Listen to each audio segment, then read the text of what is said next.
झारखंड के सभी 48 नगर निकायों में एक साथ चुनाव, फरवरी में हो सकती है वोटिंग। रांची। झारखंड में सभी 48 नगर निकायों के चुनाव अब एक ही चरण में करवाए जाएंगे।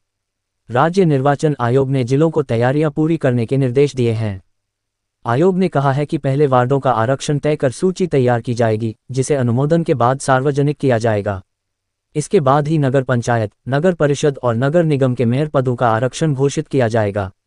नए फॉर्मूले के अनुसार वार्ड पार्षदों के लिए चक्रीय आरक्षण फिर से लागू होगा, लेकिन नगर निगम के मेयर और अन्य अध्यक्ष पदों से ये व्यवस्था हटा दी गई है। आरक्षण के क्रम में पहले एसटी, फिर एससी, उसके बाद BC1 और BC2 को प्राथमिकता दी जाएगी। अधिकतम 50% आरक्षण सीमा के कारण 9 नगर निगमों में से केवल 4 नगर निगम के मेयर पद आरक्षित होंगे। प्रारंभिक अनुमान के मुताबिक रांची और आदित्यपुर का मेयर पद अनुसूचित जनजाति के लिए, गिरिडीह का मेयर पद अनुसूचित जाति के लिए और हजारीबाग का मेयर पद पिछड़ा वर्ग के लिए आरक्षित रहेगा।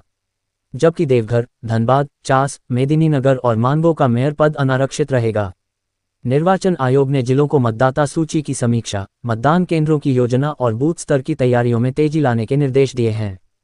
साथ ही नामांकन प्रक्रिया, प्रत्याशियों की योग्यता अयोग्यता, चुनाव आचार संहिता, खर्च सीमा और जरूरी प्रमाण पत्रों से संबंधित जानकारी भी भेजी गई है।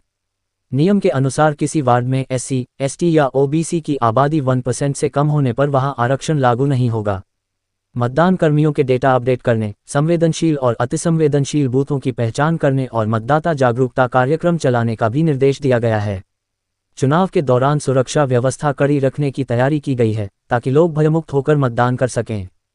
राज्य निर्वाचन आयोग वार्ड और मेयर पदों का आरक्षण जारी होने के बाद ही निकाय चुनाव की अधिसूचना जारी करेगा। अनुमान है कि यह जनवरी के अंतिम सप्ताह या फरवरी के पहले सप्ताह में जारी हो सकती है। आयोग ने हाई कोर्ट को बताया कि 8 सप्ताह में चुनाव की तैयारियां पूरी कर दी जाएंगी और 45 दिनों के भीतर चुनाव प्रक्रिया संपन्न कराई जाएगी। और भी ऐसी तरह तरह की न्यूज़ को देखने के लिए हमारे चैनल को लाइक करें, सब्सक्राइब करें और बेल आइकन जरूर क्लिक करें, इससे हमारे आने वाली न्यूज़ की नोटिफिकेशन आप लोगों को सबसे पहले मिले।